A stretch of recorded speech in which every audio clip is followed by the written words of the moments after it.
get a group out. A little bit cooler than it's been, but sun's out, so should be pretty nice as long as we don't stay too long under shade. Talking about our national collections today. There is a program that we participate in through the American Public Gardens Association in cooperation with the U.S. Department of Agriculture. They're the USDA's germplasm repository unit to develop national collections. And there are collections all over the country at different public gardens. We're part of two national collections. It's the Plant Collections Network, formerly the North American Plant Collections Consortium, but nobody liked the NAPCC abbreviation, so they've gone to Plant Collections Network. We hold a Redbud collection, Cercis collection, and we're part of a multi-institution Magnolia collection that with 13 other gardens from Green Bay to Vancouver, British Columbia, and San Francisco, and all across the country, these Magnolia collections. And the purpose of these national collections are to conserve the germplasm, conserve the plant material, make it available for researchers as much as possible, and to look for gaps in collections and fill those gaps. So with Magnolias, each group kind of looks at them differently. With the Redbuds, we want to have as many species as we can, and then we want to have as broad a diversity of selections as we can have. So we have a really good Redbud collection.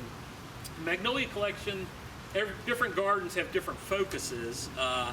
There's one garden in South Carolina that their main focus is our native Magnolia grandiflora and its selections. Some of the gardens do almost all wild collected. We do a little bit of everything, but we kind of have a strong focus in the Asian evergreen magnolias, which a lot of the other gardens don't have big collections of those. And we go through, and as a group with the Magnolia collection, for instance, we look at where there are gaps, especially in the red-listed endangered species, and we try and collect those. The Magnolia Society funded a trip for myself and a couple other people to go to Taiwan and collect magnolias, with one of the stipulations being that we share those magnolias that we bring back with other magnolia collection holders. So we often look at other collections because we do have very deep collections in a lot of different things. One of the stipulations is that you will commit to holding these national collections in perpetuity, or at least for a long time, and then help make sure they get somewhere else if you decide not to keep them. And that's a little bit trickier for us because we do cycle through collections and do different things. So right now we have probably the largest collection of Akuba ever assembled anywhere at any time. But we got to decide, do we want to commit to maintaining a collection like that? The other multi-institution groups like Magnolia, Maples, and Oaks, both those groups have indicated that they'd like us to join. But again, you can only focus on so many things, so we're weighing our options on that. But we will take you around and show you today. I'll talk about Redbuds and Magnolias. It's always kind of iffy when is going to be the peak for those kinds of things. The Redbuds were a little bit early this year, so a lot of them are gone over. But there's still a lot of great stuff out there. Same with the Magnolias. So as always, please ask questions as we go along. It can be about the Redbuds, Magnolias that we're talking about, or about anything else. I'm open to any questions. Also love to hear other people's observations with some of these plants that they've done. A little bit overview on both groups. Magnolias are a very old family, perhaps the oldest or one of the oldest families of flowering plants. So they're pretty primitive from a plant structural evolutionary point of view. On the flip side, redbuds are in the legume family. They're beans, and the beans are a pretty advanced group. They've really evolved into some very specialized structures. There's a lot of them out there, so it's kind of both ends of the spectrum in terms of evolutionary scale. Beans, like redbuds, are great for planting in poor spots because in general plants in that family can take nitrogen out of the atmosphere and fix it in the soil. So in low fertility spots, they're often good. They use a lot of different bean plants to both as green manures, like you plant them out over the winter or when the field is fallow to add nitrogen to the soil instead of putting in inorganic fertilizers. They also use a lot of plants in the bean family, trees and such, to plant out at like strip mine sites where the soil is just been, everything's gone, and you're basically planting in slightly decomposed rock. So they're really useful plants in the garden, and in general pretty easy to grow. All right, first plant on the list, this magnolia, Magnolia shipmast. Kind of get where that name comes from. It's a very upright plant. Haven't had it for a long time, and we got it from a nursery it had just been hanging around in a pot for a long time. Apparently it was very, very root bound, so it's been slow to come out and really start growing, so I'm not sure exactly how it's going to grow. There's a lot of people doing a lot of breeding with magnolias. The sex organs on it are pretty there you go, lost all the petals, but are pretty, the sex organs are out there pretty far. You got the female organs in the center and the male around there. They are easy to get to.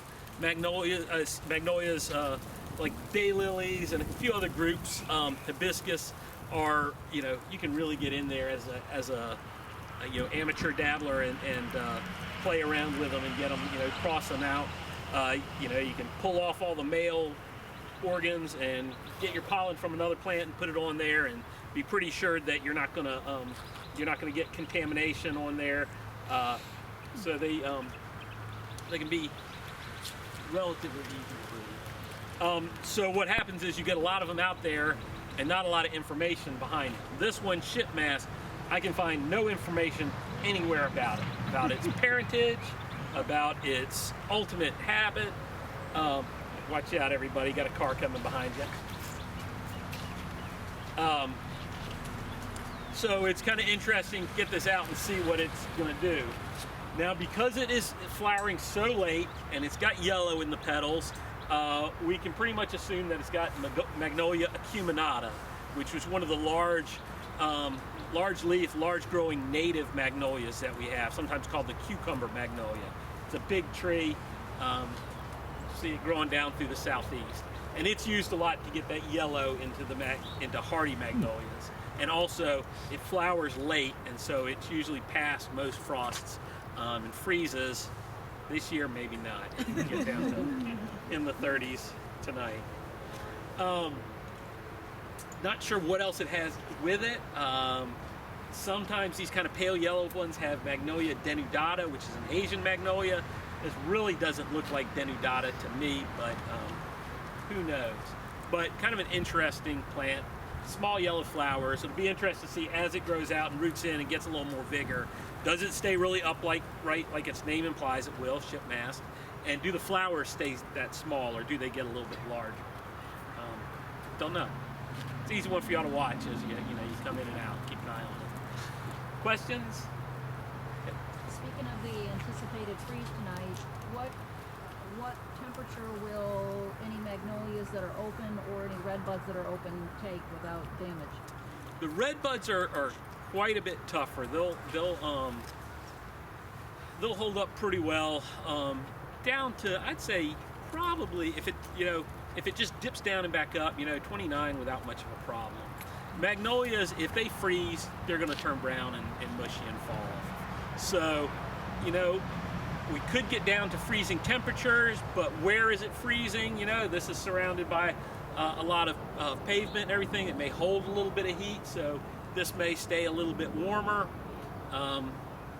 So, you know, it really is the temperature there. Those actual petals has to get to freezing. If you get a good frost on them, they'll turn pretty brown. All right, our native southern magnolia. Fantastic plant, nice evergreen tree.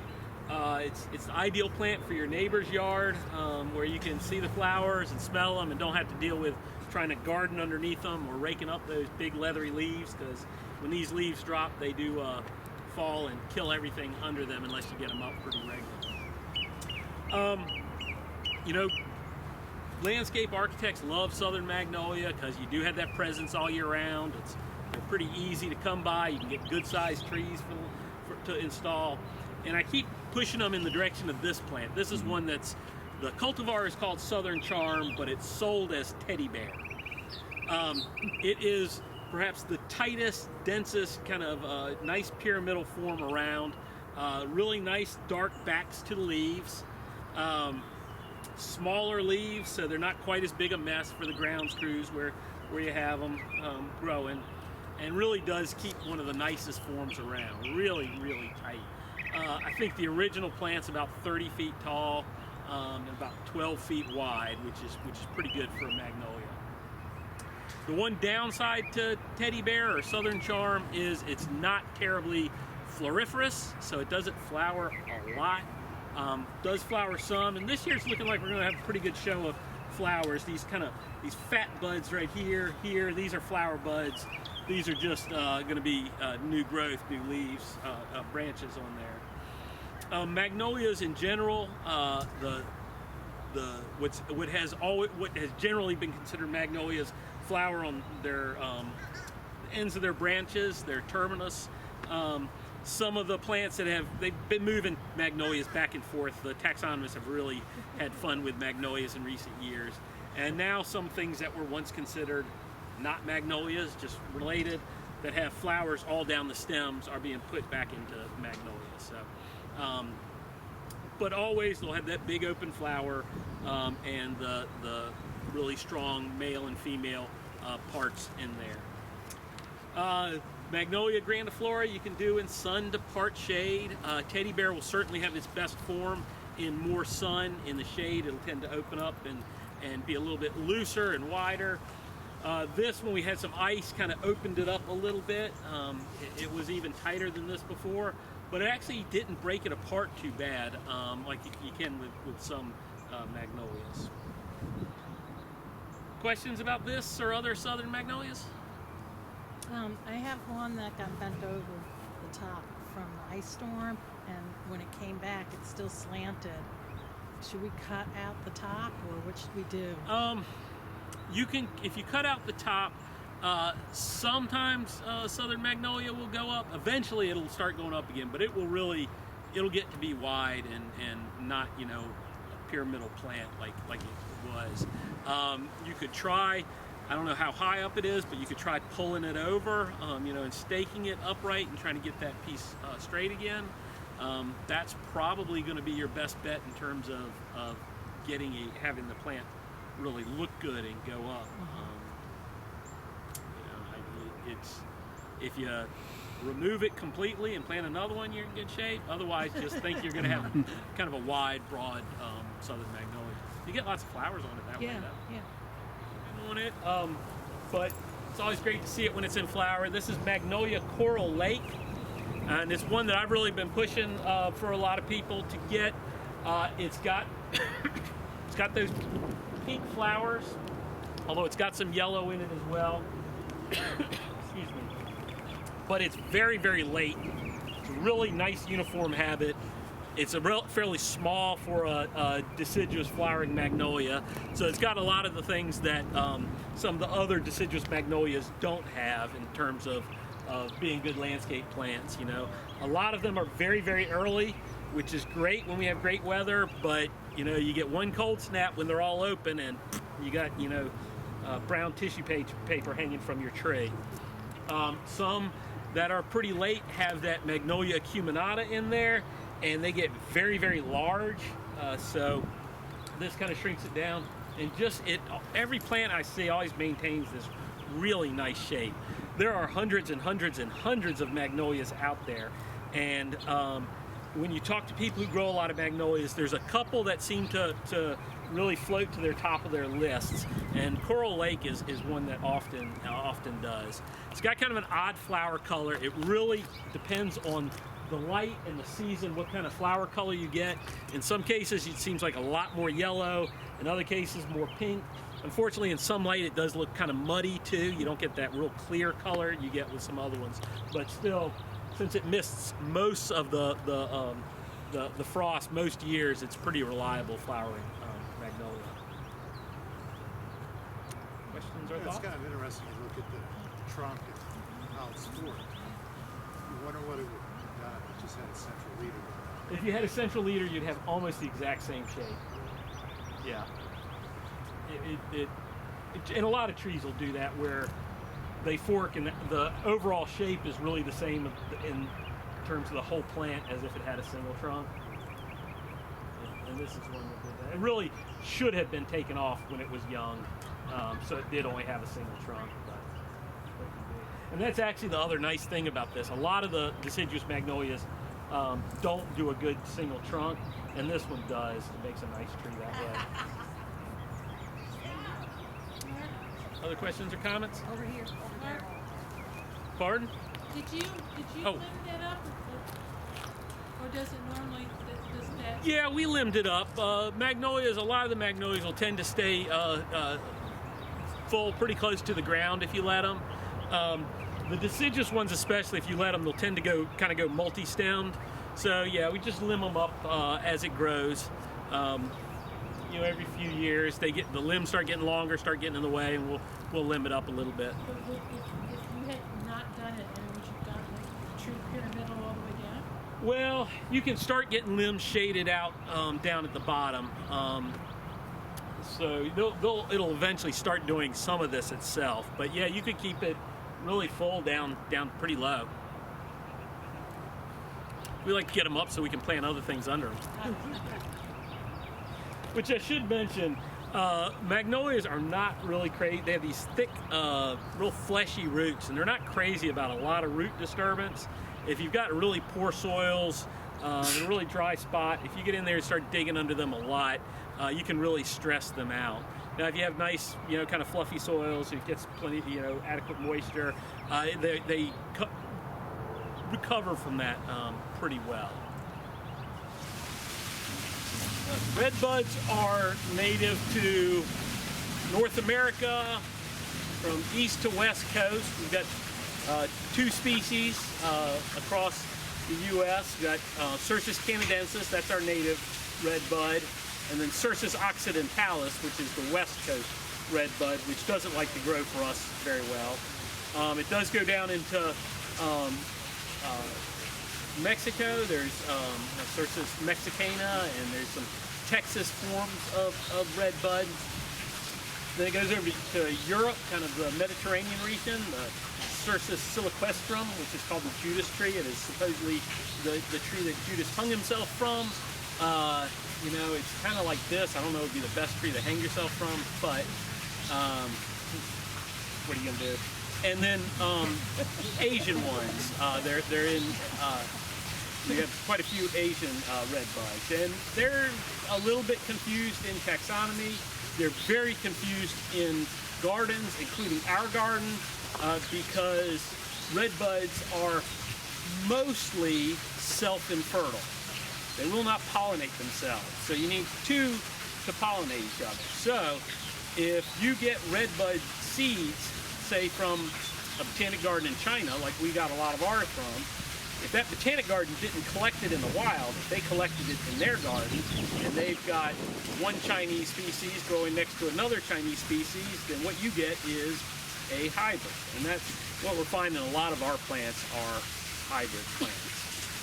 So they can be a little difficult, to get the true species unless you go out and collect them from the wild. And unlike most plants where the flower is the key to telling them apart, It's really more about how the flower is held and also how the fruit is held. The little bean pods, they're held.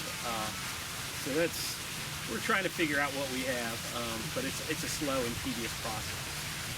So this red bud is one of our native ones, Cercis canadensis, the eastern red bud. It's a selection called Flame, and it has double flowers, which means its flowers last much longer because they can't be pollinated by bees and such. They've got very, very few functioning sex parts in there. So when you do get seed off of here, people who are breeders get very, very excited, like Denny Werner, our former director, who has bred a double-flowered Texas type has a thicker, glossier leaf called Pink Pom-Poms, which is just on the market now. Redbuds are small trees. They make typically multi-stem plants, although they can be grown as single-stem plants. Flower in the spring. I've never been able to figure out why they call them redbuds, because they're really kind of this lavender purple from bud on into flower. Really nice heart-shaped leaves, really attractive in leaf, without a lot of pests on them. Now, I mentioned they were in the bean family, and there are an awful lot of trees, especially tropical trees, that are in the bean family. And one of the things that really shows how it's related to a lot of these tropical plants is how it flowers. This is called cauliflory, or flowering on the stem, which you see a lot in tropical plants. Think of papayas. If you've ever seen papayas growing in the tropics, you've got the straight trunk and all the fruit hanging right off the tree. So this growth and flowers on a tree trunk really is you see it very rarely in temperate plants, but all the time in tropical plants. It's pretty amazing when you see a great big old red bud and it's got flowers all the way down onto these 10, 12-inch trunks. Hard to see the flower structure on this one because they are doubled, but typically you'll get that real typical bean flower that's symmetrical vertically, but not like a daisy where it doesn't have that radial symmetry. Redbuds, super easy to grow. They'll grow in sun, they'll grow in shade, grow in really tough, dry soils once you get them established. Really, really easy. People who want native trees, they keep growing our native dogwoods in these really tough spots, and the dogwoods don't like it. They get diseases, they just don't perform well. Redbuds just are so much easier to grow in the landscape. Really, really are. And they grow wild all over the place around here.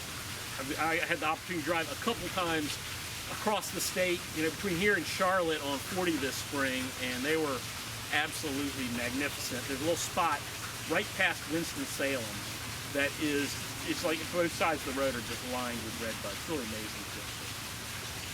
Questions? How do you get a weeping redbud? How do you get a weeping redbud? Go to the garden center and buy it? How do you breed it? Yeah, how'd they get it? How'd they get it? Okay, how did they get weeping redbuds? There's been a couple that have come from different places. The Texensis type, Cercis canadensis, variety Texensis Traveler is the traditional weeping one. That came about, there was an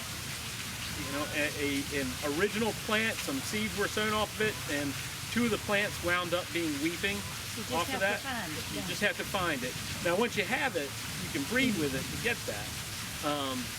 And Denny Werner, that's how he did it. He had got some pollen off of Traveler and off of Covey or Lavender Twist, which was the non-Texensis type of weeper, and used that. Traveler, incidentally, does not set seed. It has, as far as I know, I've only known of it setting seed once, and that was here. I've never heard any other place and talk about it setting seed. So you have to use the pollen from it. But I think Denny's got one plant from the seed off of one of our trees here. Does that mean it doesn't have pods, too? Doesn't have pods, yeah. Yes, you don't get those seed pods. And people often don't like the seed pods on there. So if you don't want the pods, a double flowered form like Flame does not set seed almost at all.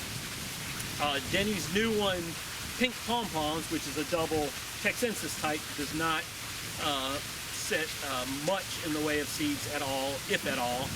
And the Chinese form Don Egoff does not set fruit, which has been its big selling point. We'll walk by that when I'll point it out. You think the regular Canadensis is just as good a tree as most all the other hybrids?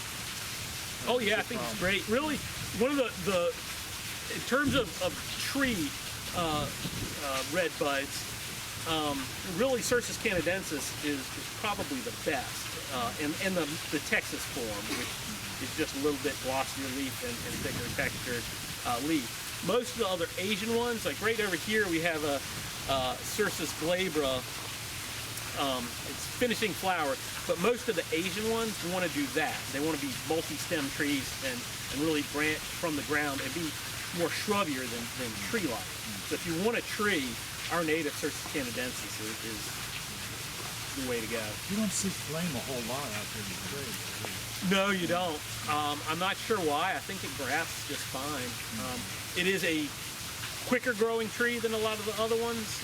Gets to be a bigger plant. It's a little bit harder to manage in a nursery because a grafted plant does grow so quickly. You got to stake it several times and really care for it that way. But it's such a good plant. I don't know why you don't see it more often. Other questions, comments? Do you have the pink pom-pom here? We do. We have the pink pom-poms here, and it's just finishing up flowering. There's one. It's right up by the where we started the tour. If you go right where the kind of that picnic table is and look straight out towards this building, you'll look right at it. And it's about 6 feet tall, and just one whip, but it does have the flowers on there, and they're doubled like this. Was it pink or is it this color? It's this color, pink lavender. Other questions? Most of the red buds are past, so we're not going to see a ton in flower. I will say, in terms of flower color, almost all of them are this color. There are some, like Appalachian red and Crosswicks red. We'll move. I'll talk about it at the next spot. Finish up that thought about red bud color. So mostly that lavender pink color. There are some Crosswicks red, Appalachian red with our native red buds. There's Shibamichi red with the Chinese red buds, which are more of a bright pink color. They are not red any more than other red buds, but bright pink. And then there are some like bubblegum and Tennessee pink, which are more of a real true pink, not lavender pink. And there really are very striking differences when you see them, especially side by side. You can really see that difference, and really I think in a lot of ways some of those colors are a little bit nicer in the landscape. Isn't there a white one? And there are white ones, yes. There are white ones of both the Chinese and our native species. Are there any that are particularly darker? Particularly darker? Flowers. Well, the ones that tend to have red in the name are a kind of a really dark, rich pink. So they are darker colored. They're just not red, but not darker lavender so much. Well, I take it back. Oklahoma, which is Cercis canadensis, Texensis type, is a much darker purple. It's very distinct, and there's a couple plantings around town that I see. There's like up by a Walgreens, I think, at Blue Ridge and Glenwood. They planted out a bunch of red buds, and they obviously just called for red buds out there, and they ran out. Whatever nurse they were either was confused or they ran out, and they substituted one Oklahoma in there, and you could really tell the difference. And there was one on Blue Ridge that every year when it's in flower, I look at, I'm like, that's amazing. If that's Cercis, just straight canadensis, that's something that should be named. And finally, after about 3 years of that, I remembered to look at it later on in the season, and you look at it, it's got that glossy leaf, a little bit more of a rounded tip. It's Oklahoma. It is that one. But if you want kind of that darker purple, Oklahoma, phenomenal plant, one of the best plants around. Did you say Merlot? Deep, dark. Flower color? Merlot is one that was released through the Arboretum from Denny Werner. That's a dark leaf form, but the flower color is pretty light. At least what I've seen. All right, magnolias. Back to magnolias. I mentioned that one of the groups that we do a lot of are the evergreen Asian magnolias. This is a complex hybrid. Main parentage is Magnolia foveolata, formed from Akira Shibamichi in Japan, which has really dark, like gold, rusty gold colors to the back of the leaves and the new growth. And when it puts out new leaves, you really see that kind of coppery, rusty gold color on the leaf. Really, it's really pretty, really iridescent, shimmers in the light. And then Magnolia laevifolia, which is one that we grow a lot of, a form called Gale's Favorite. So those are the main parents on this.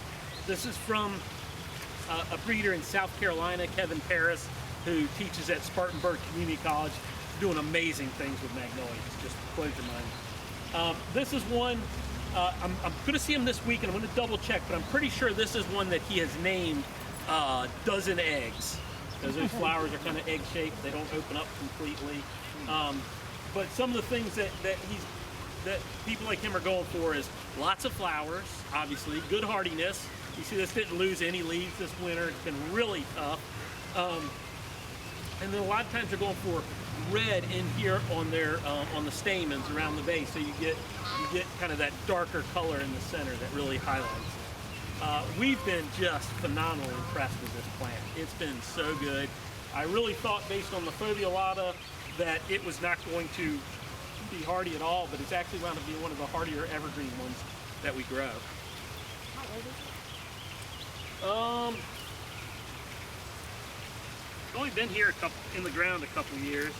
Yeah, we got it in 2012 as a 1 gallon plant. I think we planted it out in maybe 2014. How big is it going to get? That's a good question. Magnolia foveolata is a tree, single stem tree like you see this growing, and it can get, you know, in 10 years, say 35 feet tall, 40 feet tall. Magnolia laevifolia is a shrubbier plant, stays much smaller.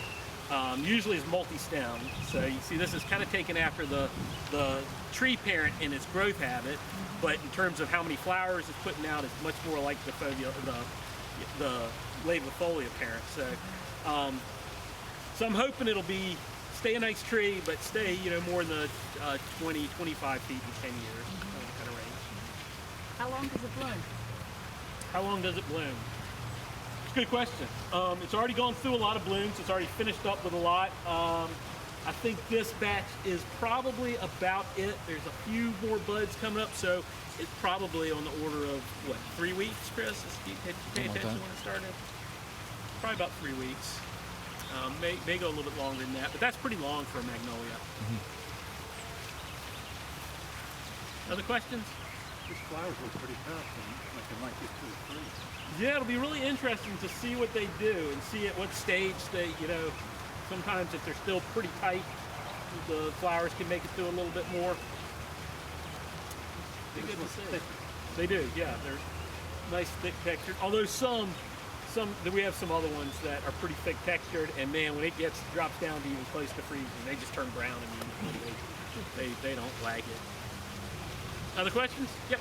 So do most of these Chinese evergreen ones, do they bloom early as opposed to like the grandiflora that blooms more in the summer? Many of the evergreen Chinese ones, yeah, are early flowering, some winter flowering. Magnolia maudier, which we have a lot of, is really typically flowering in the middle of winter. So if you get a nice stretch of warmth and clear sky, you know, really nice, it's in full flower. As soon as the temperatures drop, they all go brown. You know, it's nice while they last out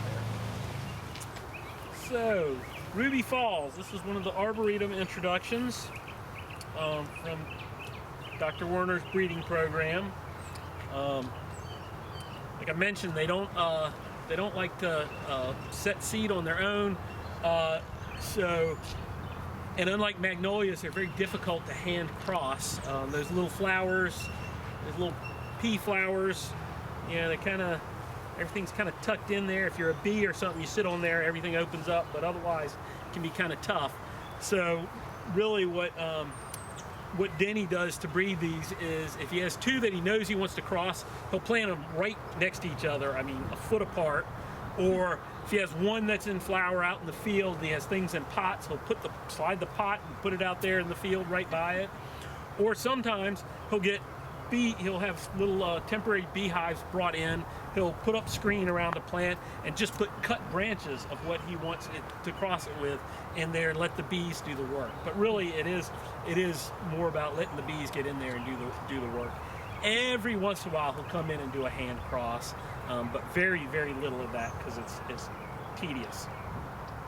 So this was Denny's effort to get the Texensis type, which I mentioned several times, has a thicker, glossier leaf, is just a tougher plant than our native, our East Coast native Cercis canadensis. Wanted to get purple leaves into it, which you got with Merlot and Ruby Falls, and get the weeping habit like Ruby Falls, and get variegated weeping, which is a plant over there, not showing its variegation just yet, Whitewater, that's right there, that's weeping.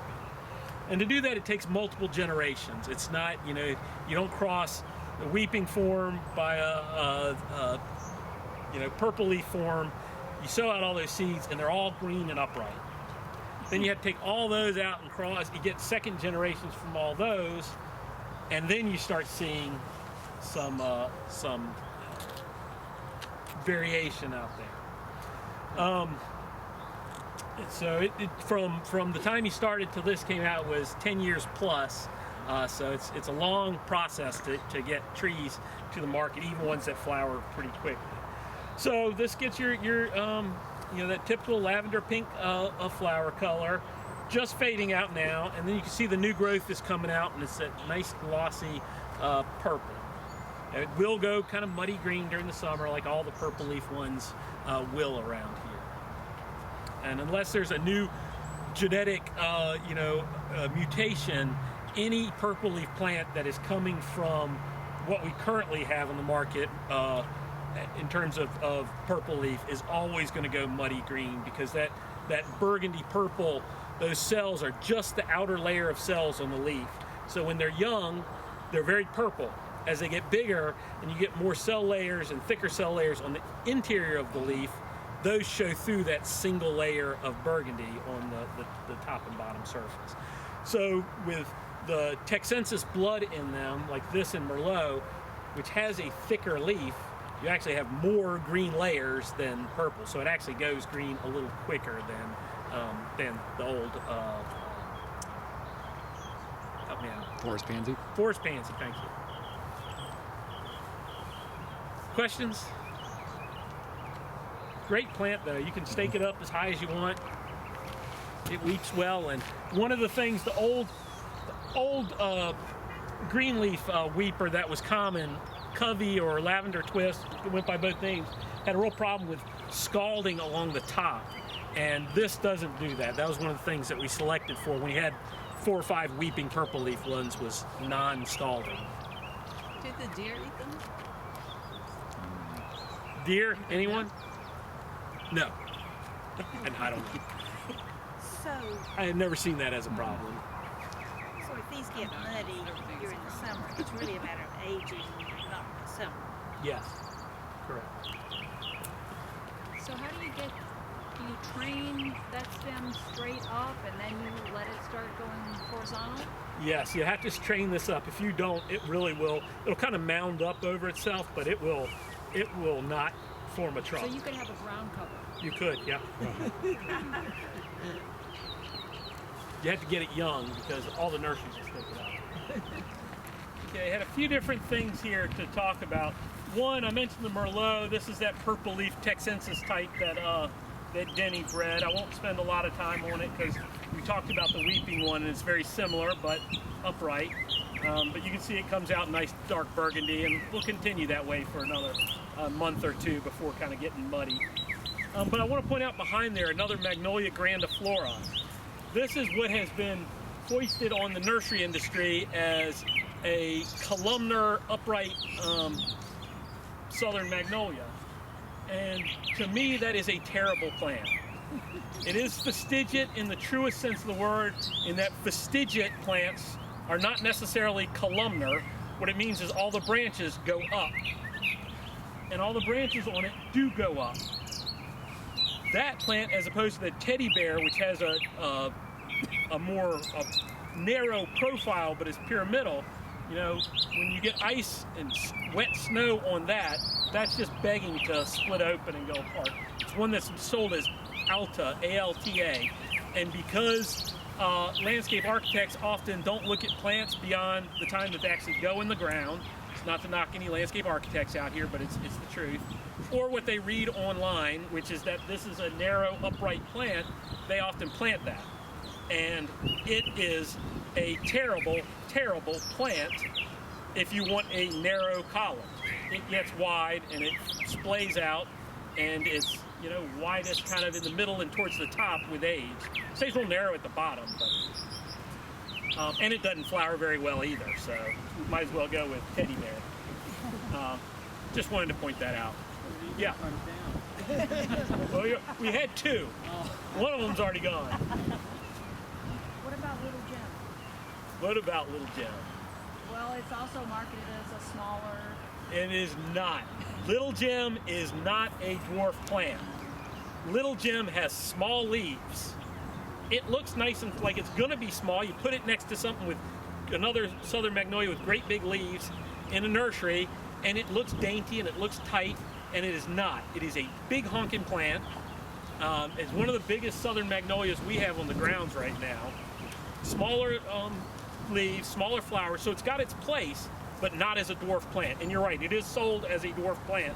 I don't know if that's just because everybody looks and says, Little Gem, little, it's got to be smaller. It's not. Now, one interesting thing about Little Gem is whatever the genetics are to shut the plant down in terms of flowering, doesn't happen with Little Gem. And southern magnolias are great down through the subtropics, but in the tropics they actually don't fare very well. But Little Gem actually does. It is the best southern magnolia for the tropics, and it will flower all year long in the tropics. And other southern magnolias won't do that. So there's something about that genetic mutation that makes it a better plant for planting through the tropics. Did you ever hear that a grower down South Carolina found the plant Little Gem, and then Monrovia bought it like for $500, took off? Somebody told me this. Yeah, you never know. There are always these odd plants that take off, you know, that Yeah. you know, but it's kind of odd what does and what doesn't. If Monrovia bought it, they never protected it because it's fair game. It's not patented. It's not protected in any way. It's not trademarked. Like this magnolia back here is actually Magnolia grandiflora, and then the cultivar name, the valid cultivar name is TMGH. It's sold as Alta trademark. So if you can sell Magnolia grandiflora TMGH to your heart's content, but if you put the name Alta on it, then you're on somebody else's trademark, and you got to pay them. You have permission to use that trademark. So you could actually grow this, sell it, Magnolia grandiflora TMGH, and call it, you know, not skinny, and you know, you'd be just fine with selling it like that. Other questions? We can go deeper into plant nomenclature if you want. Okay, one more right here while we're standing here. This is not actually a magnolia. And I don't know with the sun up there if you can see the flowers, but this is a tulip tree, Liriodendron. This one is Chinense, the Chinese form, JC Ralston, named for JC. But our own tulip tree, tulip poplar, yellow poplar, whatever you want to call it, Liriodendron tulipiferum is, they're both very closely related to magnolias. They're one of the few non-magnolias in the magnolia family. And people don't look at the flowers on these too much because they're up high, but they're a little cup-shaped. They look very much like magnolias, only yellow with an orange base, or yellowy green with an orange base. But then instead of forming those cone-like fruits, they form little dry fruits, a little spike with the little seeds coming off around them. You can see some of those up on there. flowers just blown down. And flowers on this one. This is one of the petals from the flower. See, it's kind of turned green, but it would be yellowy green with orange base on it. They grow as large trees. They have a really unusual kind of tulip-shaped leaf after they flower. One of the native species is among the largest growing native trees that we have on the East Coast now, the yellow poplar. And of course, you know from the wood, people really like the wood on it. Questions or thoughts? Is there a dwarf form? Doesn't Schmitz have one? There's a dwarfer form called Artis of our native, Liriodendron tulipifera Artis is a dwarf form. There's also some fastigiate forms like Arnold, and there's another one now. I can't remember what the other one is. The Chinese species is smaller growing than our native yellow poplar, quite a bit smaller growing, but still is a shade tree. Okay, I mentioned we were talking about that first plant, the shipmast, that it was most likely an acuminata hybrid and possibly with denudata. That's what this is. This is one called Legend, and you can see it's a large tree.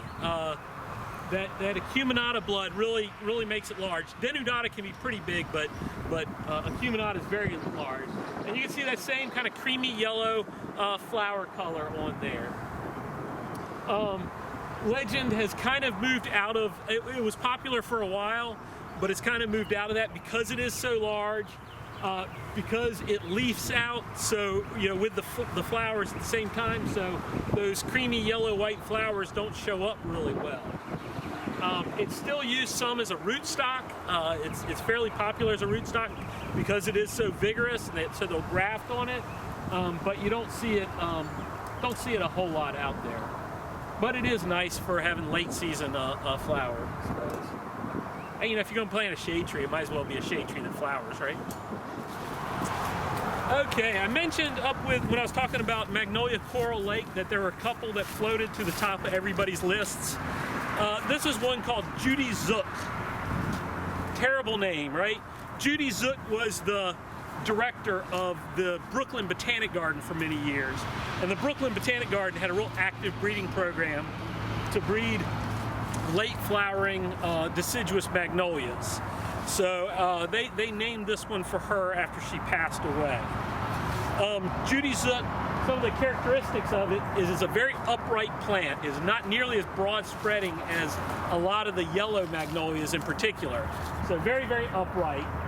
And really a nice dark gold flower color. You can see some up higher that are a little bit golder.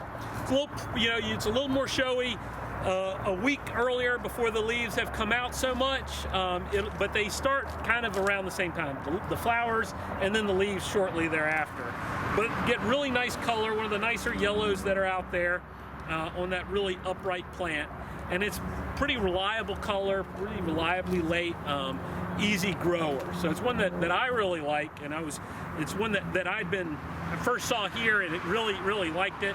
And the more I've talked to more people and more presentations about, the best magnolias at Swarthmore up in, outside of Philadelphia, or the best magnolias down at Gardens of the Big Bend in North Florida, or, any of these, Judy Zook keeps winding up on that list. So it's got pretty wide adaptability out there.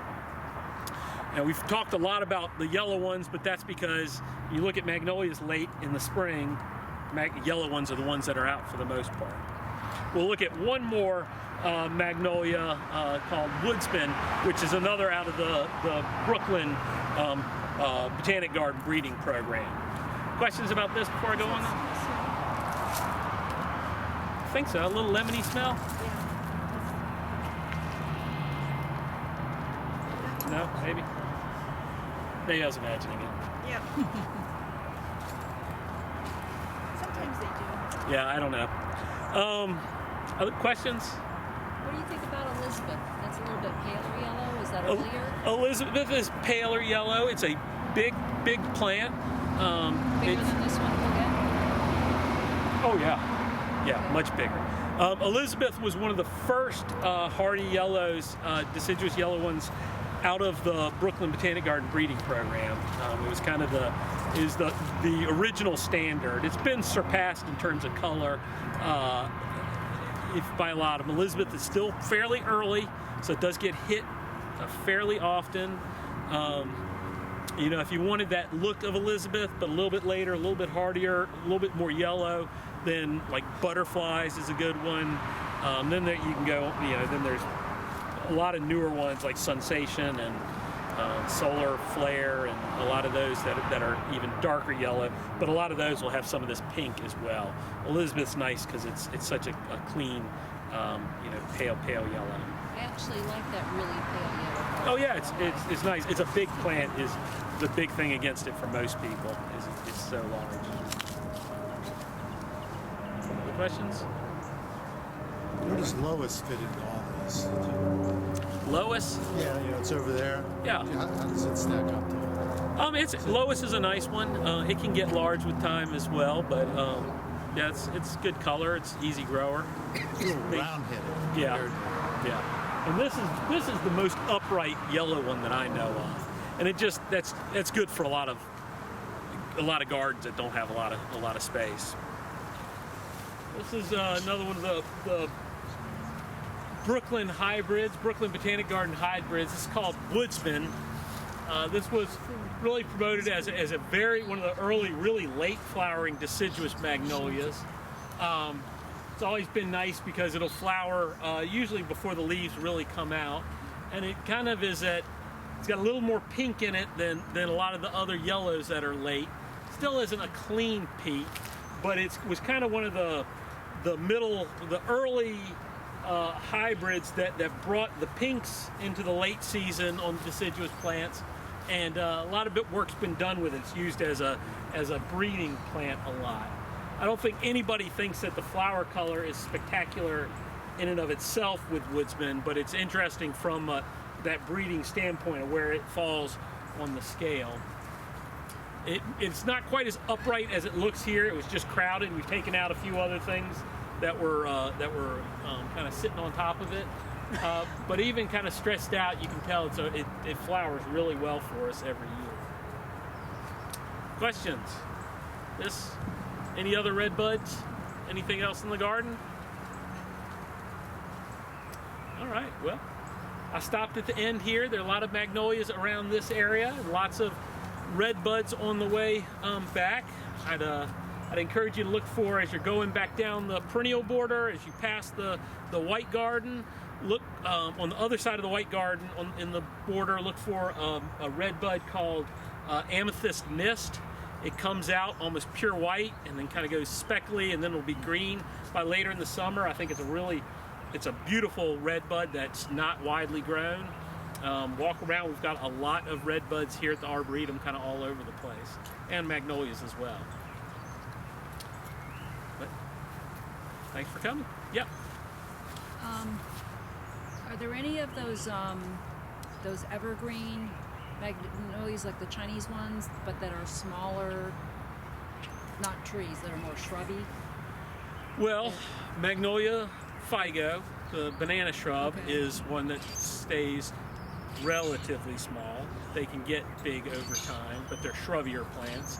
There's been some... flowers aren't super showy on that, though, at least none of mine. No, there's one we had that we're really trying to get figured out how to propagate, that nurserymen really want to get their hands on, called Royal Rose, which is a dark purple one, which is a really nice compact one.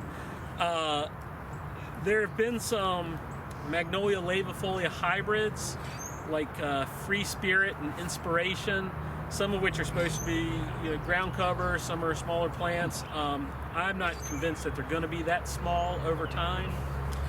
We have one in front of the Lath House that's a real shrubby plant. Was that one we were talking about? That's gorgeous. I love that. Doesn't have a name, nothing's been done with it, but it has the potential to be a really good plant in that sense. There is work being done on making shrubbier evergreen magnolias, just because you can sell a lot more of those than you can, big trees. So you were not quite there yet, but Kevin Paris, who did that Dozen Eggs, he's really been working on that. of that variety. What is it? Passy grandiflora. Oh yeah. Is that right over here still? I believe it's still here. We've taken out several. It was always nice and tight and tall growing. It wasn't. Yeah, better Hassie is. than Alton. Actually, that may be. No, that's Emerald Spire. Never mind. Hassie should still be there because that's the one that I really like in terms of a large growing, tight one. That's Hasse. Really a nice tight one. I agree. I don't know how available it is, but It's hard to determine. other questions or thoughts? All right.